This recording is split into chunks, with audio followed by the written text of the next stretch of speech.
서른이 넘으면 어른이 되어 있을 줄 알았다.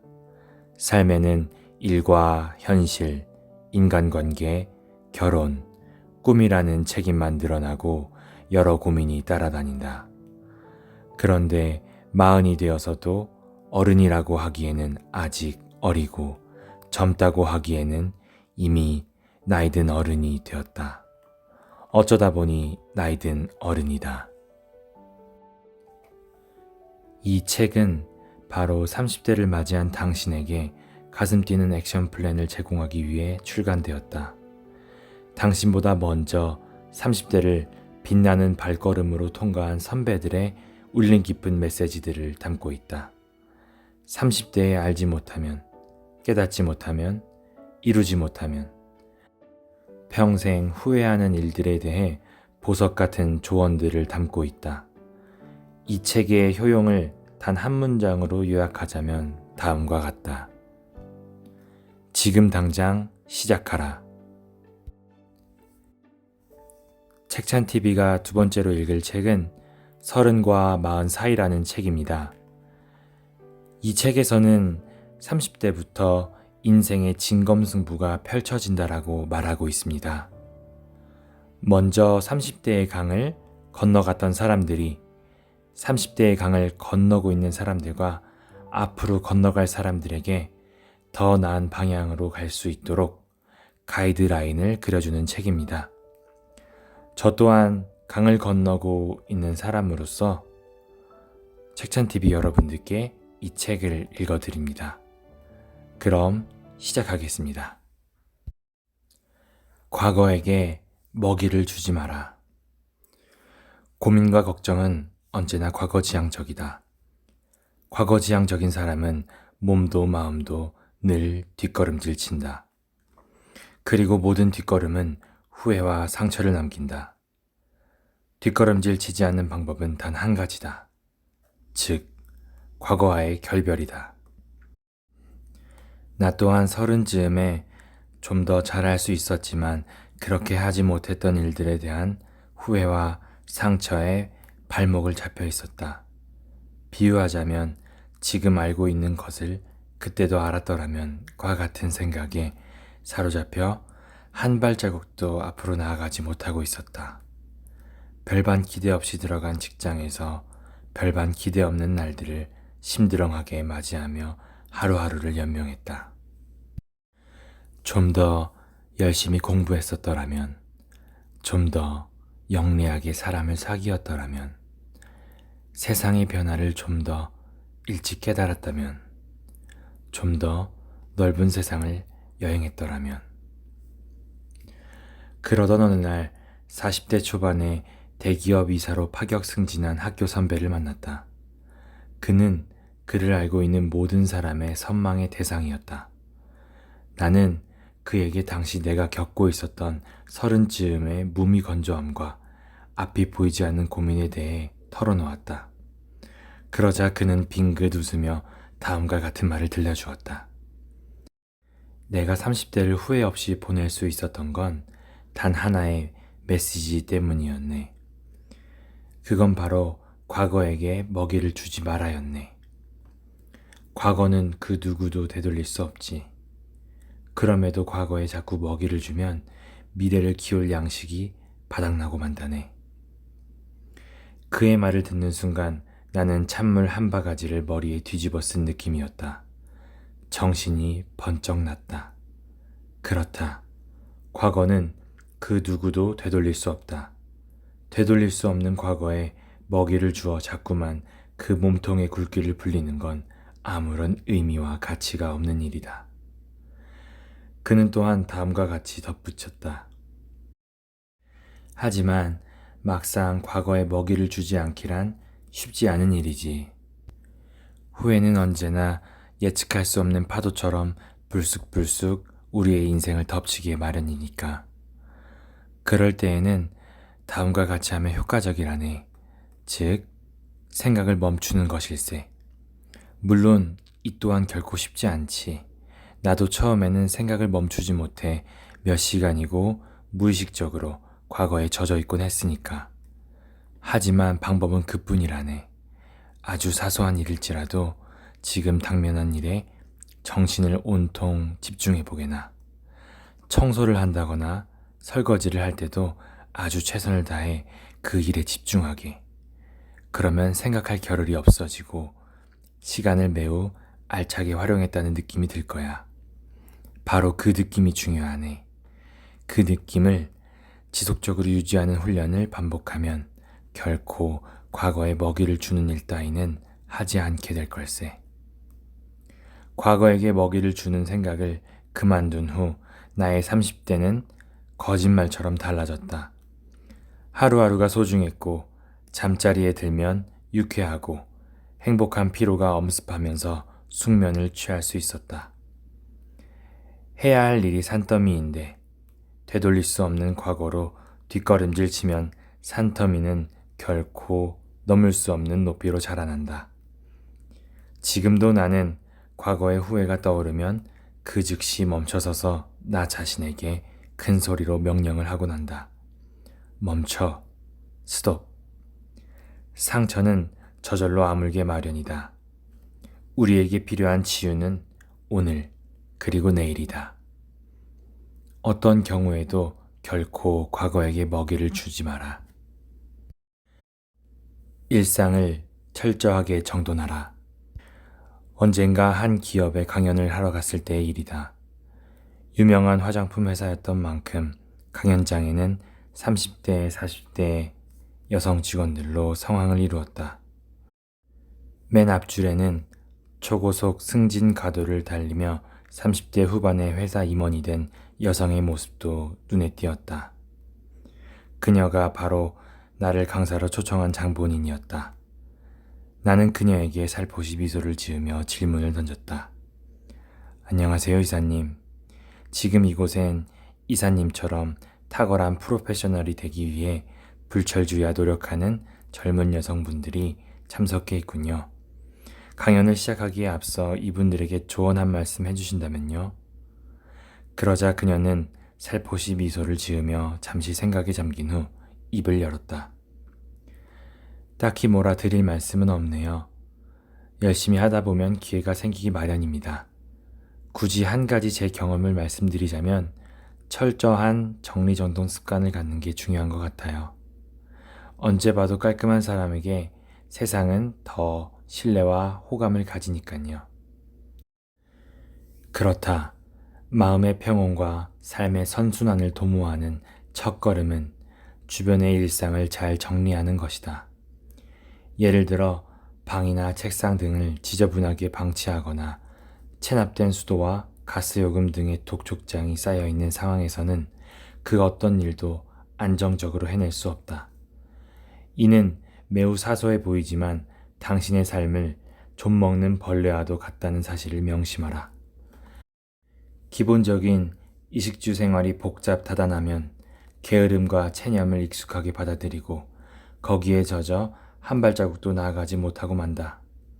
또한 정리정돈을 잘하지 못하는 사람들에게서는 늘 자신감이 결여된 눅눅한 표정들이 발견된다.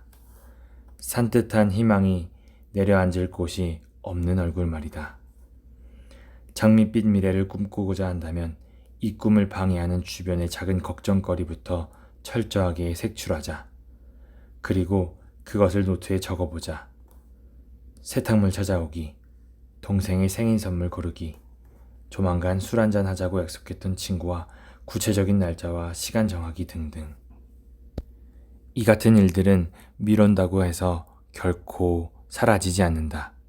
다만 눈덩이처럼 불어나고 쌓여갈 뿐이다. 또한 다음과 같은 말들은 이제 일상에서 지워버려라. 조만간 한번 뵙겠습니다. 사는 게 바빠서 통 연락도 못 드렸습니다. 이번 마감만 끝나는 대로 연락드리겠습니다.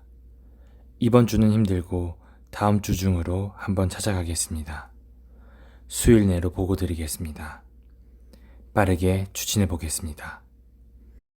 주변을 잘 정돈하지 못하는 사람은 늘 이 같은 말들을 입에 달고 산다. 즉, 인간관계에서까지도 어떻게든 게으름을 피우고 시간을 미루고자 한다. 당신이 늘어질 대로 늘어지는 사이 당신을 찾은 사람들은 하나둘 사라진다. 어정쩡하고 모호한 약속은 결코 입에 올리지 말라. 꼭 만나야 할 사람, 꼭 보고해야 할 사안 등은 구체적인 시간을 정해서 말하는 습관을 들여보라. 그러면 일에 탄력이 붙고 일상에서 개운한 기분을 느끼게 될 것이다. 작은 일이라고 가볍게 여기지 말고 하나씩 하나씩 확실하게 처리해 나가자. 그러면 당신은 마음속에 구름이 걷히는 것을 느끼게 된다. 나는 한심한 게으름뱅이가 아니다 라고 생각하며 자신감을 회복할 수 있다. 이 같은 작은 걱정거리나 일들을 말끔히 해결하면 그 효과는 실로 놀랍다. 나는 결심한 일을 잘 처리하는 의지가 매우 강한 사람이다라는 긍정적 암시를 자신에게 제공하기 때문이다.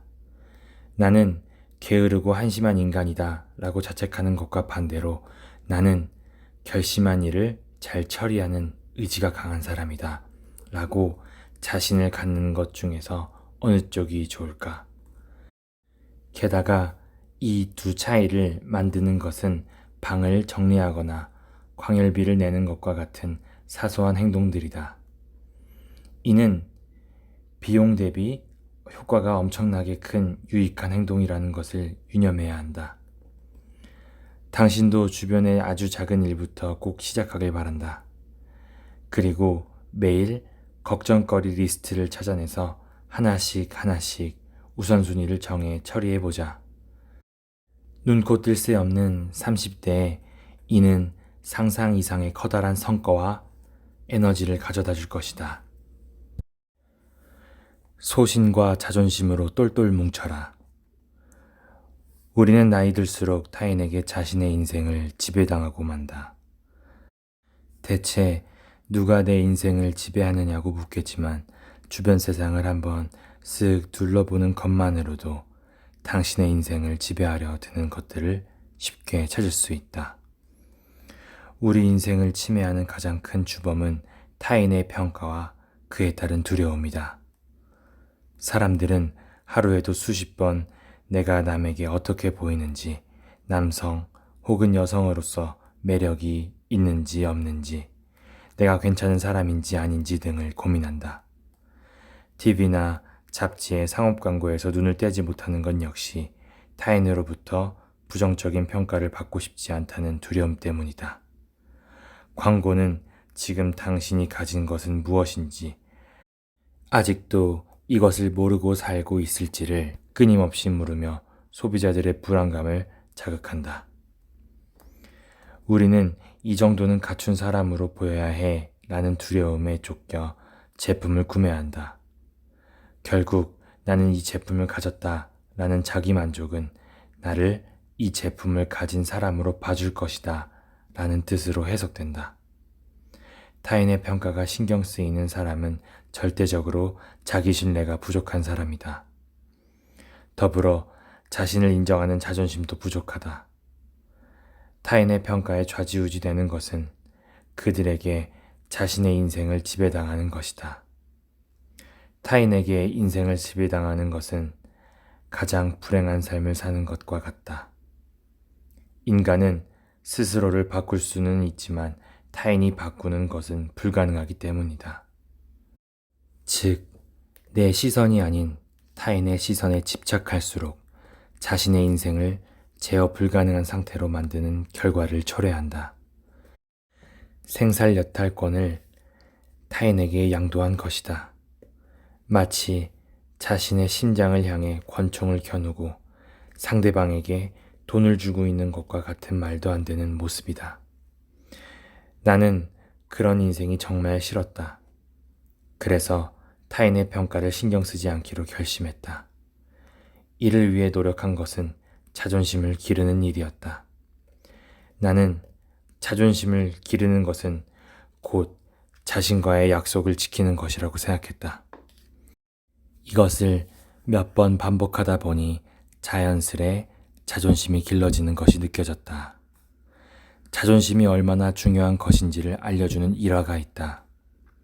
세계의 3대 테너로 불린 플라시도 도밍고와 호세 카레라스, 루치아노 파바로티. 이들 중 도밍고와 카레라스는 유명한 앙숙관계였다. 1984년 당시 카탈로니아 지역은 스페인을 다스렸던 마드리드 지역으로부터 자치권을 쟁취하기 위한 사람들의 투쟁이 한창이었다. 이로 인해 마드리드 출신의 도밍고와 카탈로니아 출신의 카레라스 역시 서로 적이 되었다. 그들은 세계를 순회하는 공연을 하면서 서로 같은 무대에 서지 않겠다는 약속을 해야만 공연을 했을 정도로 사이가 나빴다. 그러던 어느 날 카레라스는 도밍고보다 더 큰 적을 만나고 만다. 그가 백혈병에 걸리고 만 것이다. 당시에는 백혈병 치료 기술이 발전하지 않은 상황이었고 카레라스는 매달 골수 이식과 수혈 등 고통스러운 치료를 위해 미국을 방문해야만 했다. 막대한 치료비로 인해 재정적으로 곤란해진 그는 더 이상 치료를 받기 어려운 상황에 직면했다. 경제력이 한계에 다다른 그때 그는 마드리드의 백혈병 환자만을 위한 재단이 있는 것을 알게 되었다. 에르모사라는 재단의 도움으로 카레라스는 치료를 다시 시작했고 마침내 재기에 성공한다. 감사의 마음을 표현하기 위해 재단에 가입하려던 카레라스는 놀라운 사실을 알게 된다. 자신을 도와준 재단의 설립자이자 후원자가 도밍고이며 애초에 그 재단을 설립한 목적이 카레라스를 돕기 위한 것이었다. 게다가 도밍고는 도움을 받는 카레라스의 자존심을 다치지 않게 하려고 익명으로 재단을 운영해왔다. 카레라스는 크게 감동하여 도밍고의 공연장을 찾았다. 그리고 관객들이 보는 앞에서 무릎을 꿇고 감사의 마음을 전했다. 그 모습을 본 도밍고는 아무 말도 하지 않고 카레라스를 꼭 껴안았다. 그날 이후 그들은 서로를 진정한 경쟁자로 존중하며 멋진 공연을 펼쳐나갔다. 어느 날 도밍고는 에르모사 재단을 설립한 이유를 묻는 한 인터뷰에서 나의 경쟁자인 다른 예술가를 도우려고 한 것이라고 짧게 대답한다. 끝까지 카레라스의 자존심을 지켜준 것이다. 도밍고와 카레라스의 이야기는 자존심을 지키는 것이 삶의 발전에 있어 얼마나 중요한 것인지를 알려준다. 등풀은 30대의 강을 건너기 위해 우리가 준비해야 할 배움들 중 자존심이란 스스로의 인생을 지켜내는 발걸음임을 잊지 말자. 나는 자존심을 키우기 위해서 조금은 무리한 목표를 세운다. 목표를 최대한 세분화해서 그것을 확실하게 달성해 나갈 방법을 찾는 것이다. 이때 조금씩 달성하게 되었다고 해서 자만심에 빠지거나 욕심을 부려서는 안 된다. 조금 부족하다고 느낄 만큼 착실하게 목표를 세분화해야 한다. 그리고 목표를 달성하지 못했다고 해서 중도에 포기해서는 안 된다. 실패하더라도 계속 도전해야 한다. 성공할 때까지 도전을 계속하는 당신은 패배자가 아니라 성공자로 기억될 것이다. 소신이란 이런 과정에서 탄생한다. 타인의 평가가 신경 쓰여서 타인에게 인생을 지배당하고 있다면 당신은 이것들을 한 가지 한 가지 착실하게 실행하기만 하면 된다. 그러면 당신의 자존심은 틀림없이 강해질 것이다. 그리고 자존심이 강해지는 것과 동시에 조금씩 타인의 평가가 신경 쓰이지 않게 될 것이다. 이제 당신이 자신의 인생을 되돌려 받는 날이 멀지 않았다. 소신과 자존심으로 똘똘 뭉친 인생을 말이다. 실패할 리스크를 각오하라. 성공에 대한 수많은 이론이 존재하는 것처럼 실패에도 다양한 이론이 있다. 그 중에서도 가장 재미있는 것은 실패를 즐기라는 것이다. 성공하려면 남보다 민첩하게 움직이고 자신의 역량을 최대한 발휘할 수 있는 방법을 찾아야 한다. 그런데 남보다 뛰어나기 위해 노력하는 과정에서 가장 많은 실패가 탄생한다. 따라서 나는 많은 실패야말로 한 단계 전진하기 위한 가장 궁극적인 징표라고 생각한다. 가장 확실한 발전 신호는 실패를 두려워하지 않고 과감히 시작하는 것이다. 호주의 성공한 기업가 필 다니엘스는 실패에 대해 다음과 같이 이야기했다. 눈부신 실패에는 상을 주어라. 그러나 평범한 성공에는 벌을 내려라. 글자 그대로 실패를 보상하고 성공을 벌하는 자만이 놀라운 성공을 거둔다는 뜻이다. 비즈니스든 인생이든 평범한 타구는 별다른 의미를 갖지 못한다. 오히려 삼진아웃이 더 의미 있다. 시간이 지날수록 안타보다 심지어는 홈런보다 더 큰 힘을 가져다 주기 때문이다. 홈런을 치는 사람은 삼진아웃을 각오하고 수도 없이 배트를 휘두른 사람이다. 따라서 성장을 위해 삼진아웃을 당한 사람은 홈런을 친 것과 같은 보상이 필요한 사람이다. 중요한 것은 실패를 거듭해도 잃지 않는 열정으로 결국엔 가장 큰 성공을 손에 쥔 사람이 되어야 한다는 사실이다. 내가 회사에서 가장 많이 하는 말은 나는 이렇게 하고 싶다 라는 것이다. 이는 앞서 말한 스스로를 믿는 것과 일맥상통하는데 나에게 있어서는 어떤 순간에도 100% 이기는 마법의 말이다. 나는 이렇게 하고 싶다 라고 당당하게 자신의 의지를 표현하면 아무도 그 말의 트집을 잡지 않는다. 왜냐하면 그것은 나의 의지이며 나만이 결정할 수 있는 일이기 때문이다. 이렇게 말하면 훨씬 쉽게 와닿을 것이다. 모두가 틀렸다고 생각할지도 모릅니다. 그러나 내 의견이 맞고 틀린 것은 아무래도 상관없습니다. 다만 나는 이렇게 하고 싶다고 생각합니다. 그리고 내 생각에 관한 모두의 의견에 대해 듣고 싶습니다. 회의에서 자신의 의견을 말하지 못하는 이유 중 하나는 틀렸으면 어떻게 하지 하는 망설임 때문이다. 사실 정답을 알고 있는 사람은 아무도 없다. 수학과 달리 비즈니스 세계는 복잡하고 예상할 수 없는 일들의 연속이다. 따라서 정해진 정답은 없으며 무엇이 정답인지 알고 있는 사람도 없다. 비즈니스 세계에서는 정답을 모를 때마다 잘 될 거라는 믿음을 갖고 계속해서 시도해보는 수밖에 다른 방법이 없다.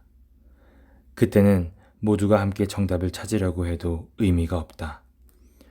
옳은지 아닌지 알 수 없지만 나는 이렇게 하고 싶다라는 의사를 던져보고 그 중에서 하나를 선택해 과감히 시도해야 한다. 실패할 리스크를 각오하고 해보는 수밖에 없다. 리쿠르트 관련 기업에서 근무했을 때의 일이다. 본사 기획실에서 상품 기획과 영업 전략 수립 등의 업무를 하고 있었을 때 나는 20대 중반의 어린 나이로 이사나 본부장급의 임원들에게 제안을 하는 기회가 많았다. 대기업 경영자들에게 프레젠테이션을 하는 입사 2, 3년 차의 애송이로서는 당연히 주눅이 드는 상황이었다. 단지 나이가 어리다는 이유로 나는 늘 자신감을 잃었다. 그러다 보니 자연히 데이터나 논리에 기대려고 했다. 스스로의 생각에 자신이 없었기 때문이다. 임원들은 그러한 나의 모습을 바로 눈치챘고 나에게 이렇게 물었다. 해야 할지 하지 말아야 할지는 아무래도 상관없다. 당신은 그것을 하고 싶은가? 하고 싶지 않은가? 어느 쪽인가? 사람들이 항상 궁금해하는 것은 당신의 의사다. 당신의 의견이 실패냐 성공이냐를 논하는 것은 그 다음이다. 설사 그것이 실패로 끝난다 해도 좌절할 필요는 없다. 실패를 거치지 않고 성장한 사람들은 없다. 2000번의 실패 끝에 스스로 걸을 수 있는 아기처럼 홀로 새로운 계단에 오를 때까지 실패하고 다시 실패하고 더 나은 실패를 하라. 실패를 즐기는 사람이 세상을 지배한다. 오늘은 여기까지 읽도록 하겠습니다. 감사합니다. 항상 좋은 하루 되세요.